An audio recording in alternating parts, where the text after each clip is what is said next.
Bienvenidos a Puerto Cultura. Nos encontramos en Difusora Soriano 1210 AM, Poder de Radio. Y vamos a iniciar el programa de hoy para acompañarte, como siempre, estés donde estés. Mi nombre es Daniel Korch y junto a Sandra Rush, Carmen Gabriela Gómez, Melanie Fay, Tito Ramos, Elías Ortega y Diego Sabela, vamos a estar disfrutando junto a vos de la programación que tenemos preparada para el sábado de hoy. Recordá que nos podés seguir a través de la página web que es www.difusorasoriano.com, o también después nosotros subimos los programas a Facebook, a nuestro canal de Puerto Cultura Uruguay, donde podés volver a disfrutarlos. Damos comienzo al programa de hoy desde Expresión Viva, sábado 11 de julio del año 2026, dándole la bienvenida a la escritora Sandra Rush, quien hoy nos va a contar la historia del Centro Social, Cultural y Científico llamado, como ustedes ya saben, Club Progreso, donde vamos a estar celebrándolo todos, ¿no? Se fundó un 6 de julio del año 1878, así que vamos a cortar la torta al final del programa. Bienvenida, Sandra. Muchas gracias, Daniel. Buenas noches, queridos amigos de Puerto Cultura. Bueno, acá un sábado más. ¿Cómo pasa el tiempo? ¿Cómo pasa el tiempo? ¿Cuántos sábados compartidos? Y buscando entre el material que tengo, ¿qué pasó en algún julio de algún año, por allá, por fines del 800, principios del 900, para compartir con ustedes y hacer esta expresión viva? Me encontré con el hecho de la fundación del Club Progreso de nuestra ciudad, el primer centro social, cultural y científico que marcó una época e hizo historia en nuestra ciudad, que llevó a que nos reconocieran como los grandes artistas, intelectuales y destacados de nuestro país. Como les dije, entonces, la expresión viva de hoy va a ser sobre el Club Progreso. Como hemos hablado en otras columnas, Mercedes estaba influida social, cultural y económicamente por Buenos Aires, debido a la proximidad y frecuencia de los barcos que conectaban aquel puerto con el nuestro y viceversa, acercándonos a la vanguardia de los adelantos que surgían en el viejo mundo, especialmente España, Italia, Francia, Inglaterra. Fue así que los habitantes de la ciudad estuvieron en permanente contacto con personajes, artistas, ideas y conocimientos, lo que colocaba a nuestra ciudad como una de las más encumbradas culturalmente dentro del país. Entonces, las noticias solo se conocían de boca en boca o a través de periódicos de escasa circulación, traídas por los viajeros transportados en navíos o en diligencias. Algunos adelantos se conocían a través de los libros, muy escasos, muchos de ellos en francés, que terminaban siendo propiedad de los afortunados vecinos relativamente ilustrados y que podían acceder a ellos. En una tarde de julio de 1878, un núcleo de vecinos, la mayoría poseedores de cierta cultura, se reunieron en la casa del doctor Juan Gil, motivados por la idea de la creación de una biblioteca pública y el objetivo, fundar una asociación que tuviera un triple carácter: literario, científico y social. Así es que el 6 de julio de 1878 se crea la Biblioteca Pública con los fines propuestos, segunda en antigüedad en el interior del país. Estaba bajo la dirección y gestión del Nobel Club Progreso, teniendo como sede inicial la casa de Francisco Baños, en calle Artigas, y hoy Colón, casi Montevideo, hoy Eusebio Jiménez. Así que era entre la calle Artes, que hoy es Colón, casi Montevideo, que hoy es Eusebio Jiménez. O sea que era en Colón y Jiménez. Transcribe Loca las palabras publicadas en el periódico El Porvenir por un colaborador de este. Una biblioteca nos pone en comunicación con el mundo civilizado por medio de los periódicos gracias a sus noticias, así como con los libros, con su valor instructivo. Inicialmente la iniciativa estaba integrada, entre otros, por el doctor Francisco Milans, Juan Idiarte Borda, Juan Sumastre, entre otros. En 1879 se conforma la que se considera como la fundadora del club, encabezada como presidente por el doctor Mariano Pereira Núñez, vicepresidente Juan Gil, tesorero Serafín Rivas, secretario Luis Gil y bibliotecario Carlos Warren, todos personalidades destacadas del medio.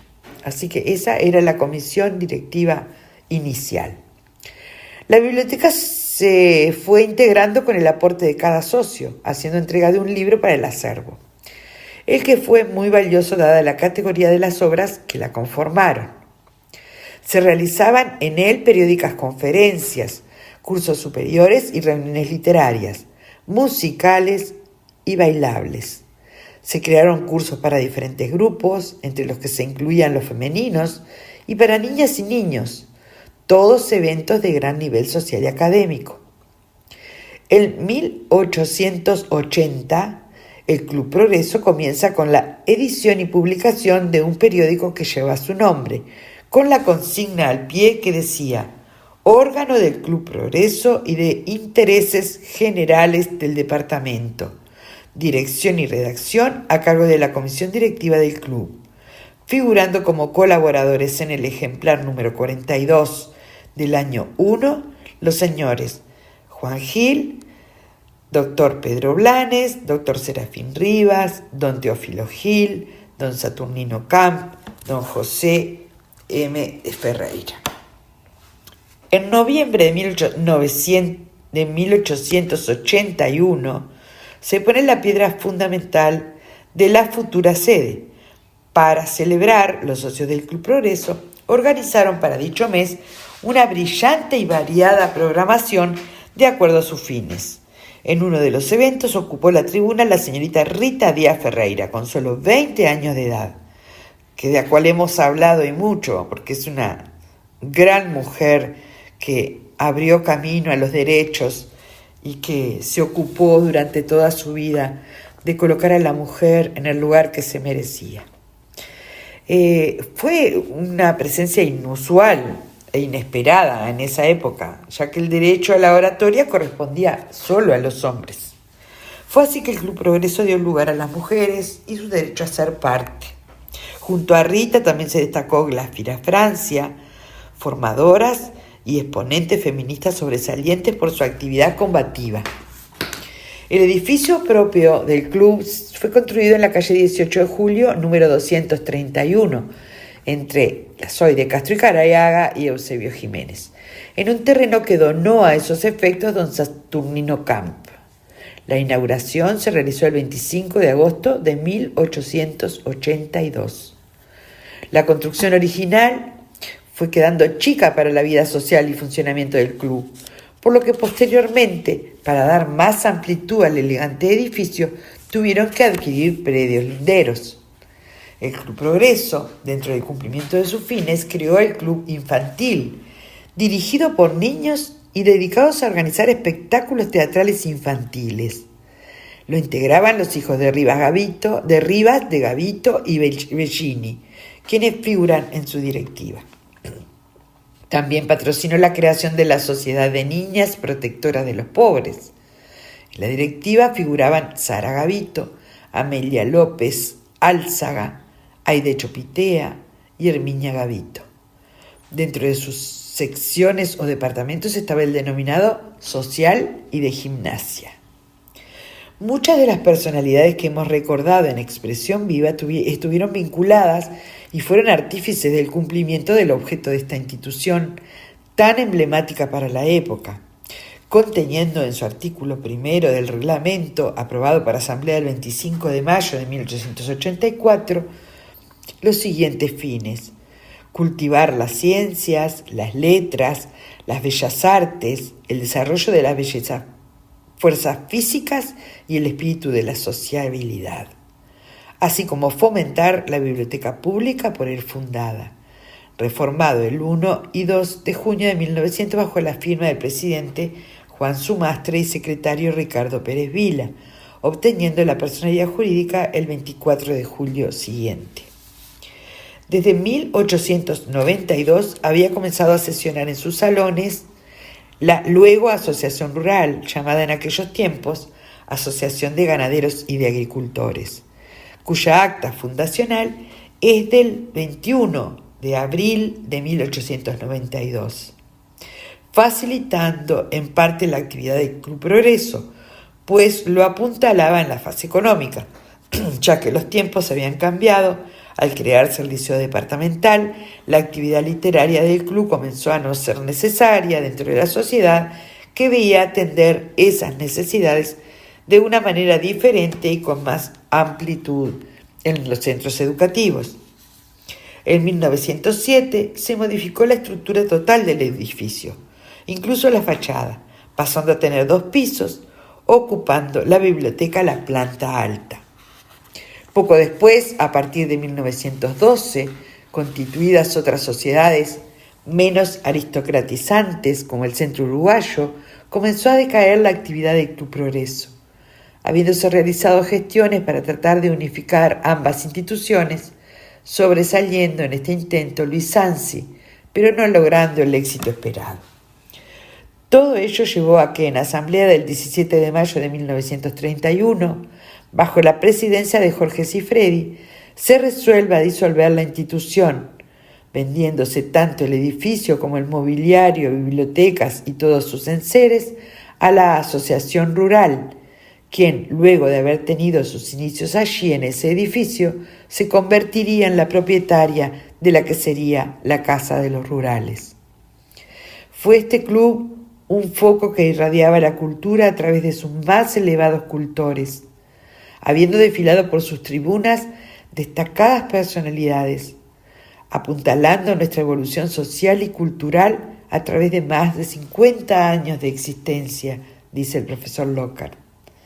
Esta casa, ahora comandada por la Asociación Rural de Soriano, continuó con la filosofía y cumpliendo los objetivos de la institución que la levantó, el Club Progreso, siendo sede para innumerables actividades culturales, sociales, artísticas, técnicas, académicas, etc.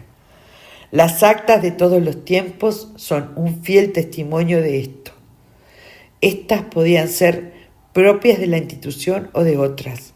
La casa en distintas épocas fue el lugar de realización de proyectos de distintos grupos, como por ejemplo, fue cuna del actual Instituto de Formación Docente.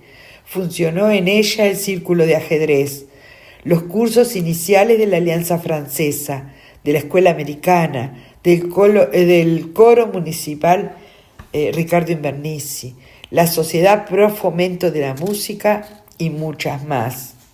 Sin dudas, un lugar cargado de historias, de arte y de cultura que aún hoy se mantiene, siendo el testimonio vivo de épocas de oro de nuestra sociedad. Espero hayan disfrutado de esta expresión viva de hoy. Una vez más, quiero agradecer al Centro Histórico y Geográfico de Soriano por custodiar el rico patrimonio documental del profesor Manuel Santos Piris, por los datos que me han aportado para la realización de esta columna. Continúen en Puerto Cultura y nos encontramos el próximo sábado con más historias. Un abrazo. Continuamos en Puerto Cultura, en el segundo segmento, que es Arte a la Carta, donde recibimos a la actriz y comunicadora Carmen Gabriela Gómez, conocida también como Carmela, en el mundo teatral, porque les cuento que ella viene con localidades agotadas todas las semanas, desde hace ya tiempo, con la obra teatral Consuegros, con dirección de Gustavo Suárez Maya, junto a la actuación de Claudia Centanino, Robert Gutiérrez y Quique Gallo. Hoy, en Arte a la Carta, nos va a contar 3 breves historias del pasado que no lo vas a poder creer. Con ustedes y con nosotros, en Arte a la Carta, Carmen Gabriela Gómez, o Carmela, en el mundo teatral. Bienvenida, Carmen Carmela. Hola, hola, ¿cómo están, queridos oyentes de Puerto Cultura? Hola, Daniel, hola, Sandra, hola a todo el equipo de trabajo y hola a ustedes, quienes están del otro lado de este fenómeno aparatito que hace que nos comuniquemos semana a semana. Bueno, hoy les traigo varias historias, como me gusta a mí, pequeñas, divertidas y un poco salpicón de cosas que son interesantísimas.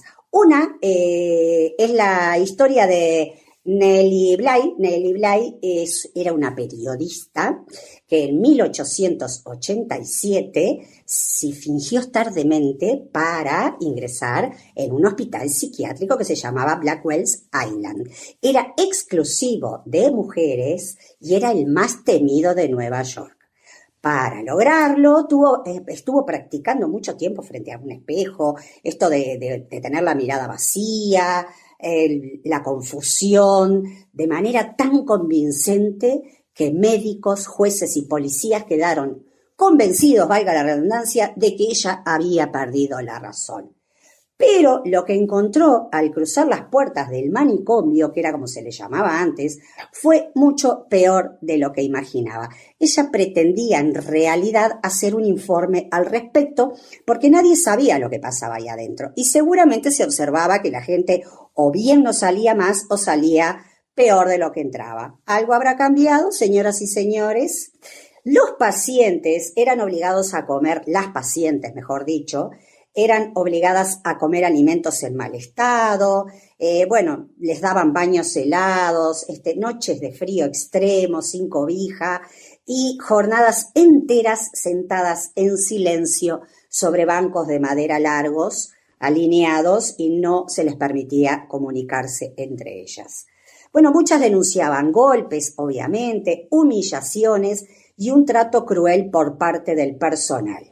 Lo más inquietante era que varias mujeres ni siquiera parecían estar mal. Muchas fueron internadas por ser pobres, sí señor, por ser pobres, por ser inmigrantes o por ser incapaces de comunicarse correctamente en inglés. Recuerden que era época de inmigración. Entonces ocurrió algo aterrador. Ella, una vez internada, comienza a convivir allí unos días, pero decide que claramente tiene que salir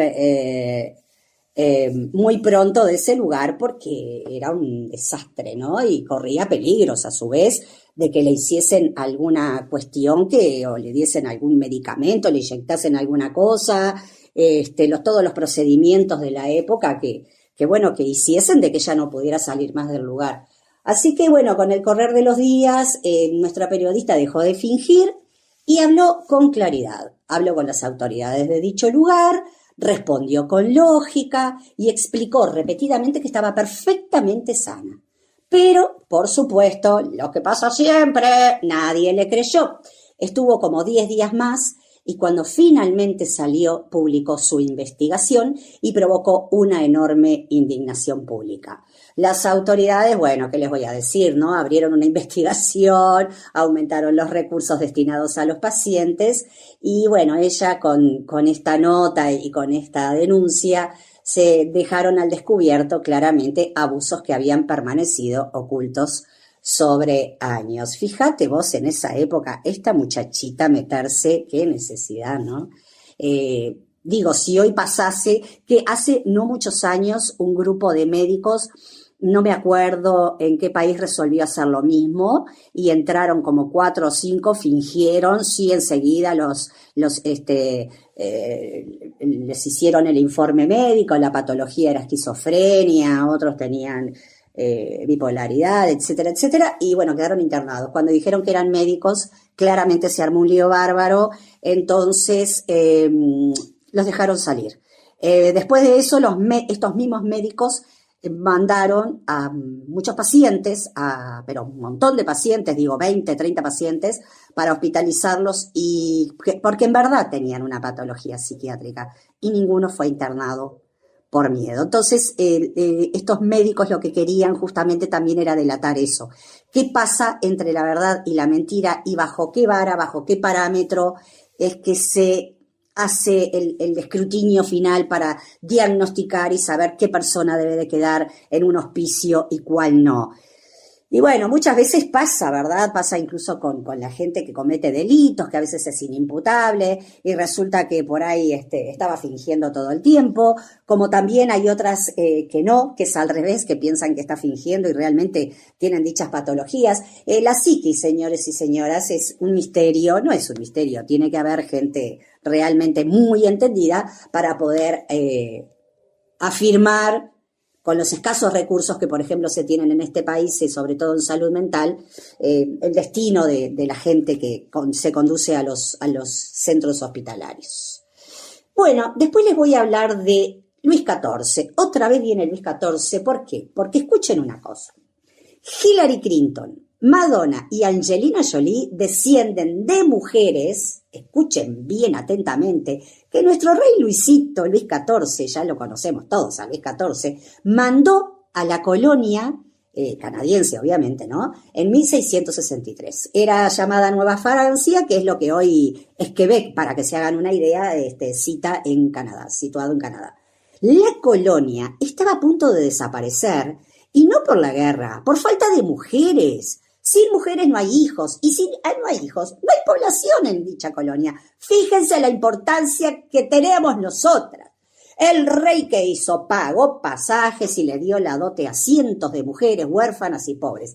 Fíjense que casi 800 mujeres en 10 años cruzaron el Atlántico. Eran mujeres, obviamente, que eran perseguidas por ser catalogadas del mal vivir, cuando en realidad no tenían familia, ni un hombre que las sostuviera, ni que las contuviera, ni que les diera un hogar.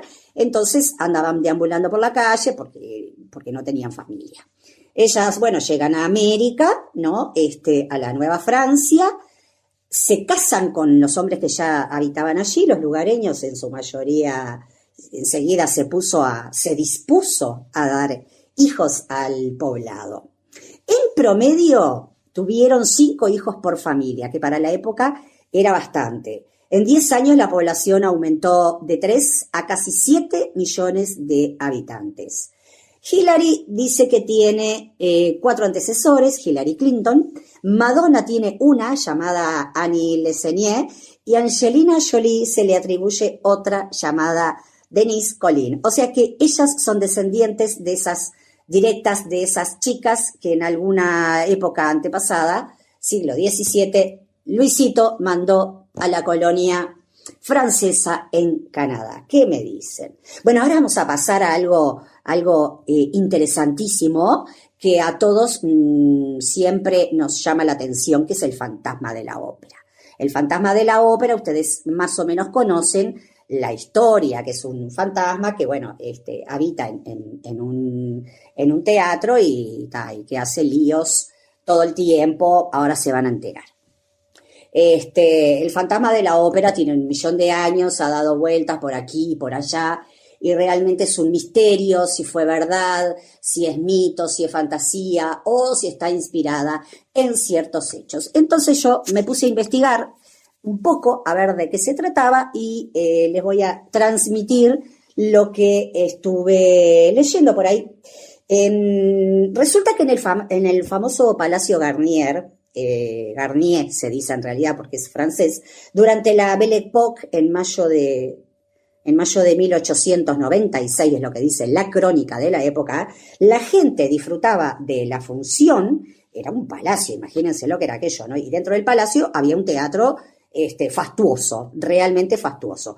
Cuando de pronto se desprendieron los contrapesos que sostenían una majestuosa lámpara del teatro. ¿Vieron esas lámparas llenas como de cristalitos? Bueno, del otro lado, en los teatros antiguos, ponían bolsas rellenas de maderas y de tierra, qué sé yo, y de fierritos que encontraban para hacer de contrapeso. Bueno, muy bien. Alguien rompió o se rompieron esos contrapesos y la enorme lámpara cae. El impacto que ocurrió mató a una espectadora e hirió a varias personas. La tragedia conmocionó a Francia, imagínense, y ahí empezaron los rumores sobre la supuesta maldición del edificio. Vieron que antes todo era una maldición, todo era brujería, serían fantasmas, ¿quién sería? Bueno, muy bien. Pasan los años y un periodista y escritor que se llama Gaston Leroux, investigó aquellos episodios, ¿no? Y encontró que debajo del edificio había una enorme cisterna, que es como una especie de lago, de río, ¿no?, construida para controlar las filtraciones del terreno. Entonces, todo lo que filtraba en el terreno iba para ahí abajo, era como un depósito, como lo que tenemos nosotros en nuestras casas, el viejo y querido tanque, pero por abajo. Ese lugar oscuro y sombrío dio lugar a la creación de Eric. Eric era el nombre del fantasma de la ópera. ¿Quién lo escribió? Nuestro querido amigo, periodista y escritor, Gaston Leroux. Bueno, Leroux publicó en el prólogo de su libro, miren qué astuto el muchachito, para poder vender. Él dijo que el fantasma existió realmente. ¡Qué inteligente! La cosa es que durante una excavación apareció un esqueleto humano. Sí, señor. Así que imagínense que la leyenda se avivó. No, un chusmerío que ni les cuento. Estaba toda la society francesa hablando de eso, pero nunca pudo comprobarse claramente que ese fuera el verdadero fantasma responsable de tirar aquella lámpara del techo. Al día de hoy esa cisterna que yace abajo del Palacio de Garnier sigue existiendo, por supuesto, y hoy los bomberos de París la utilizan para el entrenamiento de buceo y para rescate en completa oscuridad. O sea, allí los bomberos se entrenan. Esa es un poco la historia de quién escribió y en qué circunstancias y todo lo que es la leyenda urbana de la época, ¿verdad? Toda la narrativa. El famoso Palco 5 sigue reservado para el fantasma de la novela y sigue despertando curiosidad entre los visitantes. Por supuesto que nadie la ocupa. Aparentemente yo todavía no he tenido el privilegio de estar en ese lugar. Bueno, y vamos a finalizar, capaz que, como yo siempre les digo, la historia de alguna chica. Claro que sí. El feminismo nos atraviesa desde un buen lugar, como siempre hablamos, por supuesto, ¿verdad? Pero las mujeres hemos hecho patria y vaya si lo hemos hecho. Ya todas y cada una de nosotras. Había una chica que se llamaba J.D. Lamar, que fue coronada como la mujer más hermosa del mundo en los años 30. O sea, era mi mundo, ¿no? Estamos hablando de Austria, nos situamos en Austria. Su marido era traficante de armas. Y a ella la exhibían como un trofeo en cenas, con dictadores, con militares, guarda. Y ella era considerada como la esposa tonta. ¿Vieron la esposa tonta y linda que acompaña al marido con su joya, con sus vestidos largos, con el champán, que tiene que sonreír para la cámara? Que nada ha cambiado mucho, seamos sinceros, señoras y señores. Pero por el contrario, ella de tonta no tenía nada. Era una genia. Realmente era una genia. Ella escuchaba con detalle lo que hablaban los hombres en esas reuniones que tenían en su majestuosa casa en relación a los torpedos y a los sistemas de comunicación en secreto. Ella se escondía y escuchaba todo, absorbía cada detalle de la ingeniería militar avanzada. Harta de ser esposa, de ser la esposa prisionera, digamos, de su marido, porque él la tenía como una prisionera, ¿qué hace? Se tomó los vientos, se fue. Chau, se escapó. Y ahí ella se fue a Hollywood. Dijo, soy linda, perfecto, me voy para allá y me junto con los otros y soy famosa. Bueno, pero ¿qué pasó? ¿Viste? Llegó, se convirtió en una superestrella, pero la fama la aburría. Y sí, es lo que tienen las mujeres inteligentes y sobre todo las científicas, que pueden recurrir o apelar a vivir de alguna cosa, porque es lo que nos sostiene, pero todas más acá o más allá siempre tenemos como lo nuestro, ¿verdad? Lo que nos encanta o lo que nos consideramos buenas, y está buenísimo que las mujeres también se puedan dedicar a eso. Así que después de grabar lo que tenía que grabar en Hollywood, las películas, se encerraba a diseñar su propio laboratorio.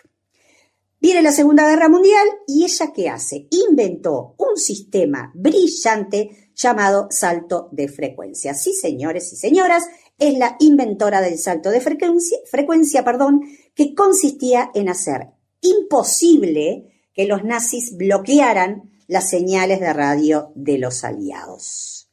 Se dirigió a la Marina de los Estados Unidos y obviamente se le rieron en la cara y la patente que ella fue a registrar quedó guardada en un cajón. Pero claro que sí, la vida misma, muchachos.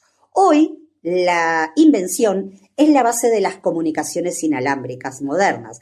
Por ejemplo, el uso de las telecomunicaciones. Así que ya ven, mis queridos amigos, que las mujeres bellas no son tontas, son muy inteligentes. Y las que no son tan agraciadas, también, todos tenemos nuestra inteligencia. Los hombres también, por supuesto, pero el problema es que los hombres siempre brillan por prender un encendedor. Y nosotras hacemos fueguito con 2 piedritas y un palito, ¿eh?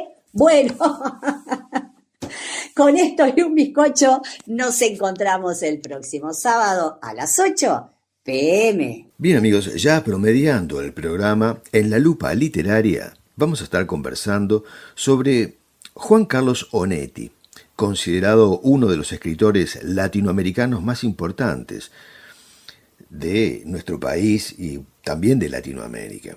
En 1980 recibió el Premio Cervantes, uno de los reconocimientos más distinguidos en literatura.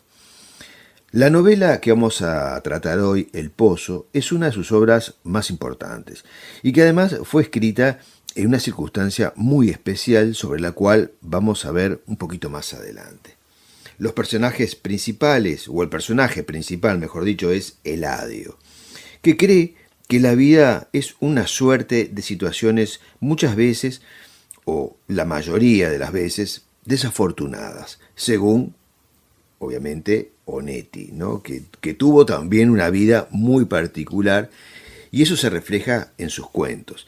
En esta historia, lo que Onetti nos expone nos lleva a hacernos preguntas sobre la vida que llevamos, tema presente, como dije recién, en toda su obra, que nos invita a la reflexión a través de sus historias sobre justamente la vida que todos tenemos, ¿no? Y esa forma particular de Juan Carlos Onetti de enfocarla. Él decía que la literatura consistía en mentir bien la verdad. Y yo creo que tenía razón. Porque todos los escritores, en general, también van contando sus historias disfrazadas, ¿verdad?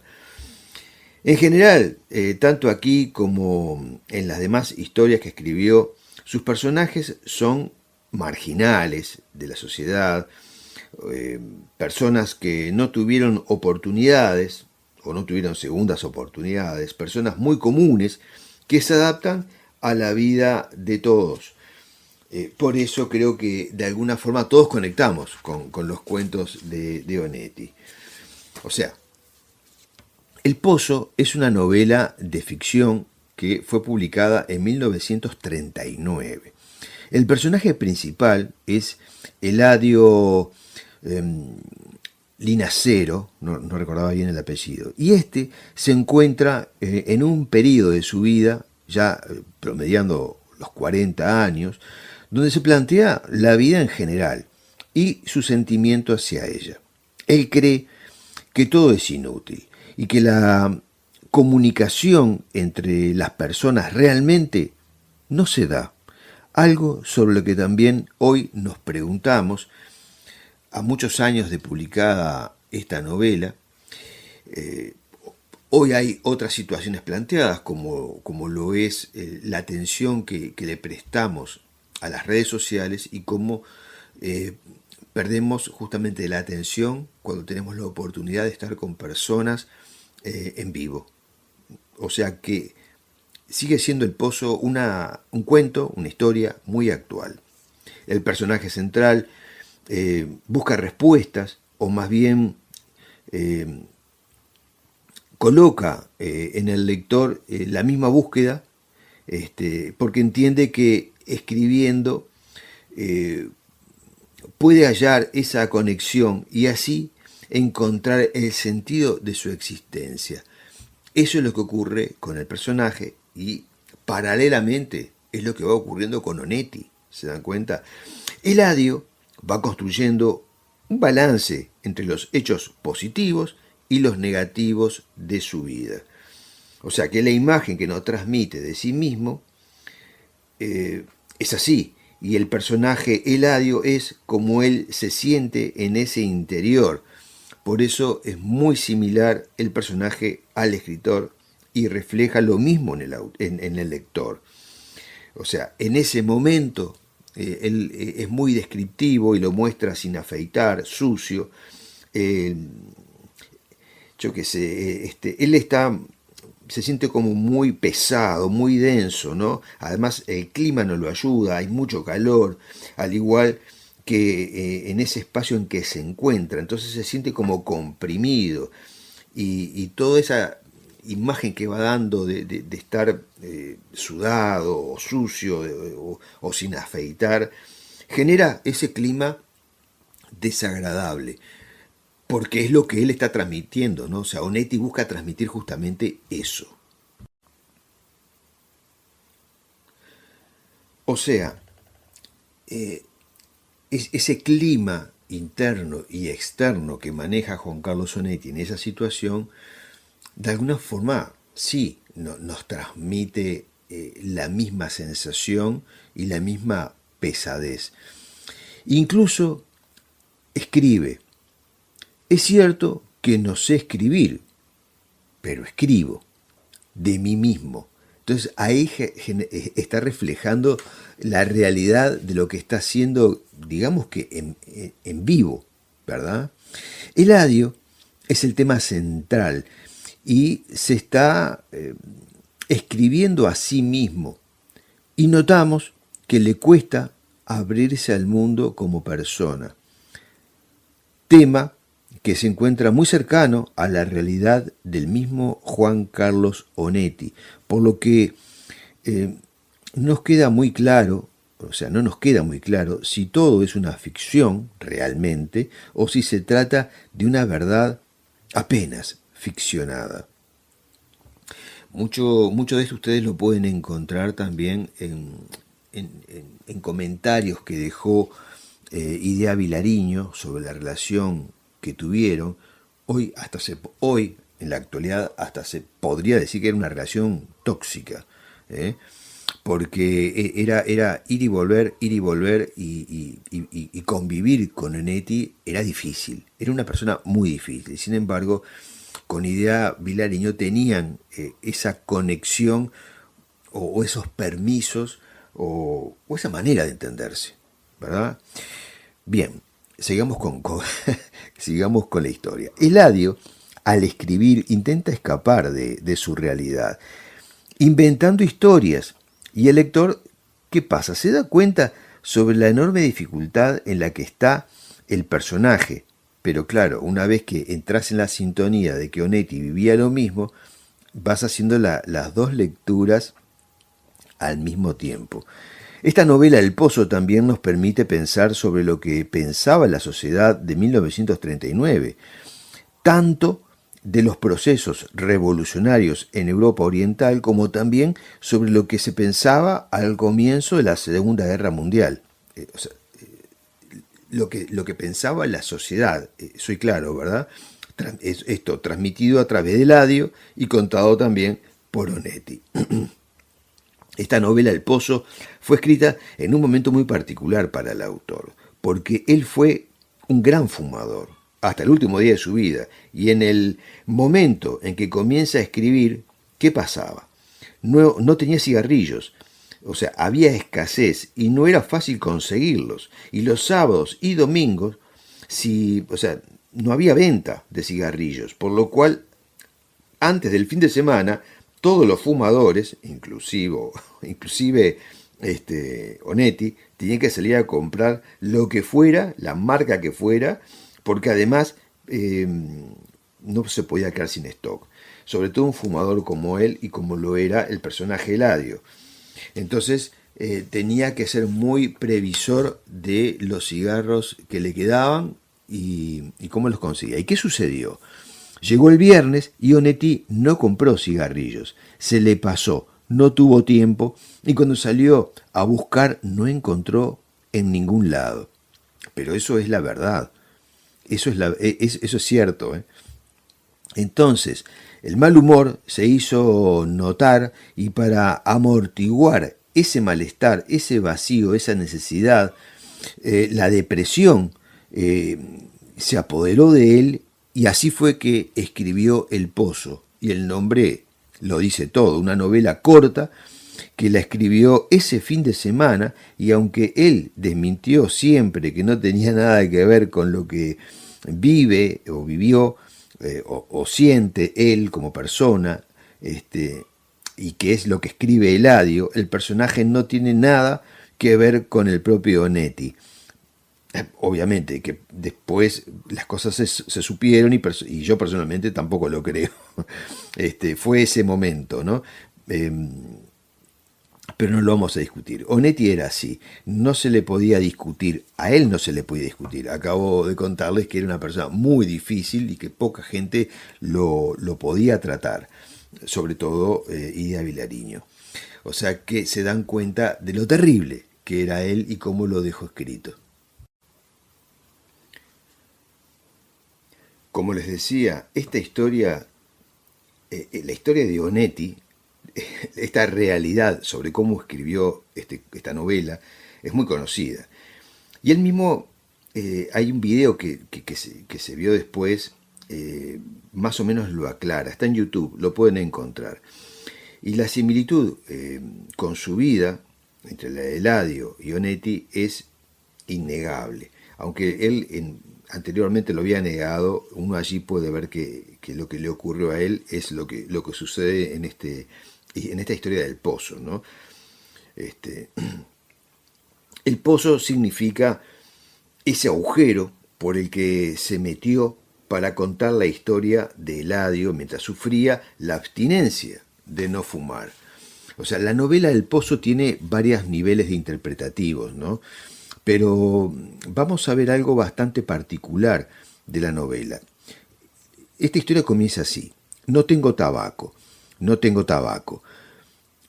Esto que escribo son mis memorias, porque un hombre debe escribir la historia de su vida al llegar a los 40 años.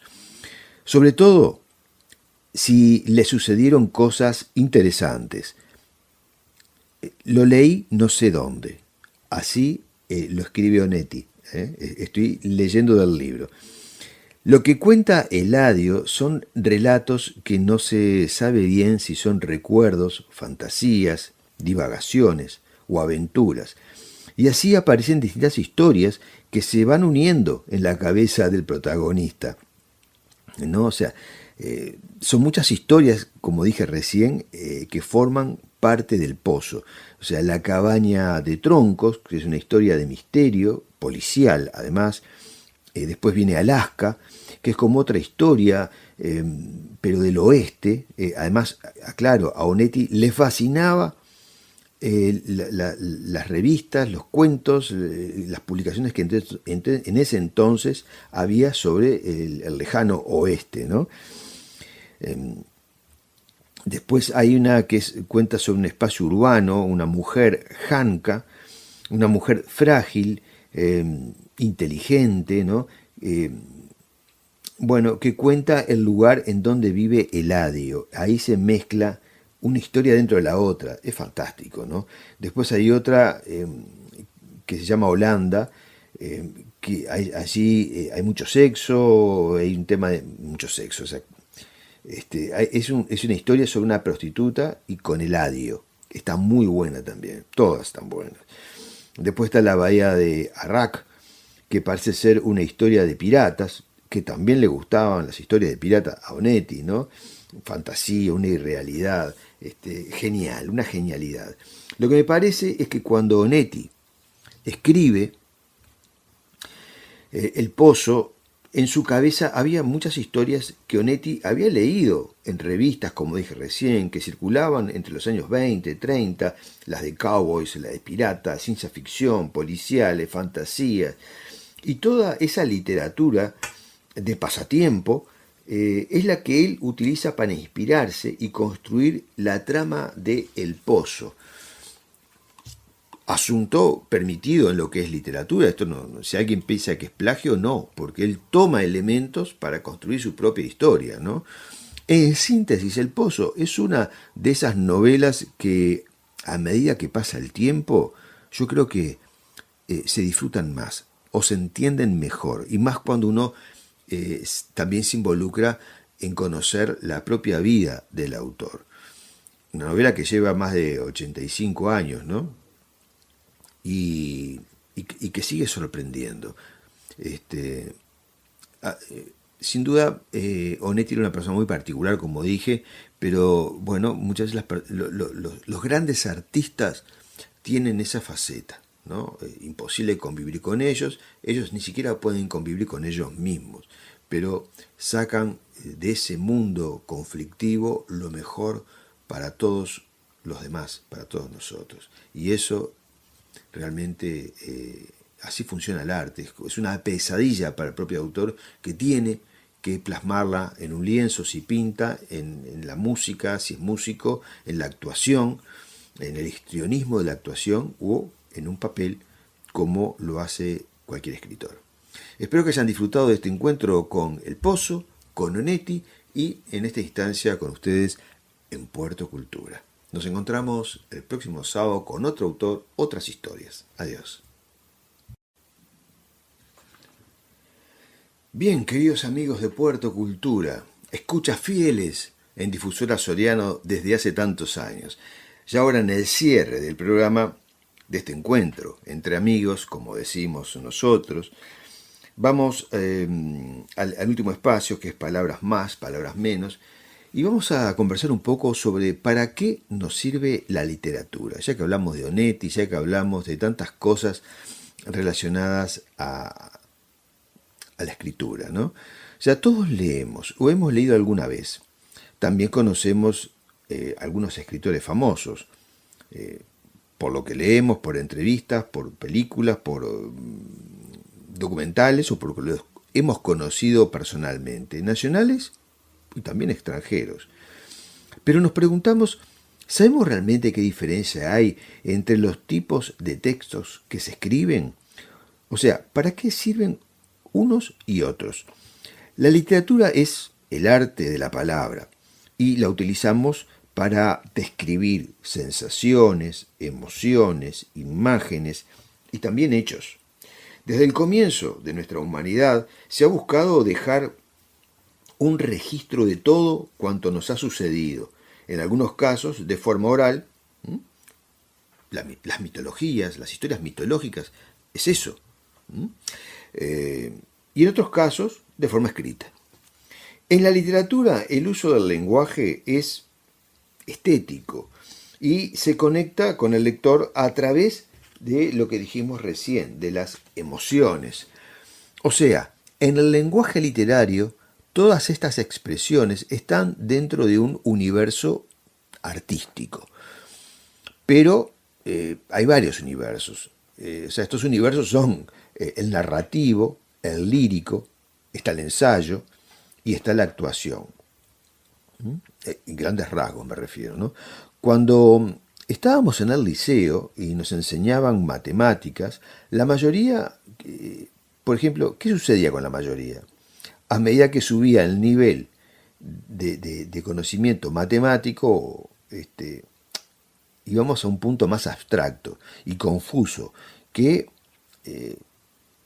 a veces no lo entendíamos muy bien, o personalmente no comulgaba mucho con ese nivel abstracto de las matemáticas. Y yo me preguntaba, como tantos, ¿para qué nos puede servir? Y era frustrante, ¿no? O sea, recuerdo el binomio de Newton, que se utiliza para estadísticas complejas o en álgebra, lo utilizan los ingenieros, para cálculos de resistencia, pero a mí no me utilizaba para nada. O sea, yo nunca lo apliqué en mi vida ni lo apliqué entonces. Me hubiera bastado con saber que existía para estos fines y era suficiente. Después, creo que si me interesaba por si me hubiera interesado la ingeniería o qué sé yo, capaz que lo hubiera desarrollado, obvio, pero no en mi caso. Entonces, ¿qué pasaba con aquellos alumnos a los que sí les gustaban las matemáticas? Y vivían felices, ¿o no? Si a vos que me estás escuchando te gustaban las matemáticas, no tenías ningún problema, lo hacías con los ojos cerrados. Pero claro, ¿qué pasaba cuando llegaba la hora de la literatura? Ellos se hacían la misma pregunta. Cuando llegaba la hora de la literatura o de filosofía o de historia o de dibujo, arte, ellos se preguntaban, ¿qué hacemos acá? O sea, para ellos era difícil pasar esas materias y les complicaba. Sin embargo, en mi caso y en otros casos, la disfrutábamos enormemente. O sea, la literatura lo que nos produce al leer es llevarnos a un mundo que en muchos casos no existe, pero que se parece mucho al que conocemos. Por eso lo que hablaba hace un rato sobre Onetti y el Pozo. Ese mundo que no conocemos nos genera o nos provoca una catarsis emocional, digamos una purificación, una liberación interior, como comentaba también con Onetti. O sea, nos ayuda a identificarnos con las experiencias que se están contando en esa historia. O sea, nos identificamos con los personajes, con el lugar que se describe, y así descubrimos que nosotros es probable que en algún momento pasamos por una situación similar o conocimos a alguien que la pasó, entonces hacemos ese puente intelectual. Lo entendemos. Tenemos otra manera de comprender algo que nos pasó a nosotros a través de otro, porque tenemos una perspectiva similar. Entonces hacemos esa purificación interior. De esa manera entendemos algo que hemos vivido y lo leemos en una historia donde no pensábamos encontrar esa vivencia y recién allí, ¿qué pasa? Nos identificamos con la situación. Y eso, ¿qué pasa? Nos alivia. Ese alivio es la catarsis en la literatura. Por eso se dice muchas veces que escribir o cualquier otra cosa que uno haga en el arte es sanar. Dicen que el arte es terapéutico, ahí va, no encontraba la palabra, es así. O sea, se ha purgado la tristeza desde la ficción. Hemos tenido acceso a nuestro dolor a través de la literatura y ese dolor, esa angustia, al verla desde la imaginación de la lectura, nos despierta, nos hace abrir los ojos y entendernos a nosotros mismos. O sea, esa purificación se logra también con la música, con la pintura, con el teatro, con todas las artes. Todo el arte tiene, digamos que, semillas catárticas o tiene ese terreno fértil que nos provoca para encontrar soluciones o empatizar con algo, ¿sí? Pero debemos entender que la literatura también sirve para educar y también para entender el mundo en el que vivimos, o sea, para instruir, también para deleitar.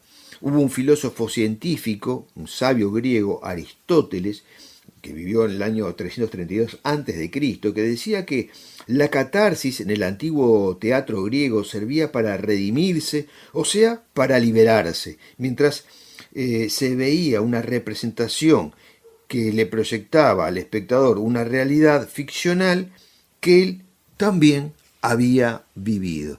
O sea que esto no es un tema nuevo, es un tema muy, muy viejo que hasta Aristóteles lo tenía clarísimo, no solo él, sino la gente que vivió en su época y seguramente mucho antes también.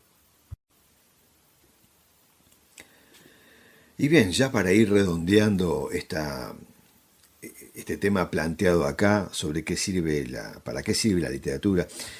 A ver, generalmente existe una percepción de que es más importante informarse o también de instruirse o capacitarse en lo técnico que en el disfrute de la lectura. Y esto es real y no. O sea, porque intencionalmente desde el poder se ha quitado también importancia al disfrute de la literatura. Y por esto aún seguimos escuchando decir que la poesía no vende, que la poesía no le interesa solo al que la hace. ¿Pero por qué? Porque el despertar en la literatura nos lleva a la reflexión, a cuestionarnos el sistema. Cuando el sistema lo que busca es que no te cuestiones nada, entonces no te permite disfrutar de la lectura y te dice eso, que la poesía no vende, la poesía no interesa. Es cierto, escribir poesía no es sencillo, no es fácil, es lo más difícil. Es más fácil contar una historia que escribir una poesía. Pero la poesía, el arte de la poesía es remover lo interior con pocas palabras y con muchas imágenes. Lo que la literatura debe producirnos es la reflexión, es el cuestionarnos lo que no entendemos para nosotros y así hallar respuestas. ¿Para qué nos sirve? Esa es la pregunta. ¿Para qué nos sirve la literatura? Para entender mejor nuestra propia vida. Espero que hayan disfrutado de este encuentro, en palabras más, palabras menos, y cualquier comentario, cualquier duda, cualquier cosa que quieran plantear, y lo hacen a través de las redes sociales, conectándose con la radio, a través de la página web, a través de nosotros, que nos pueden encontrar a todos los actores de Puerto Cultura en las redes sociales. Les mando un abrazo, que sigan bien y que terminen bien el fin de semana. Adiós.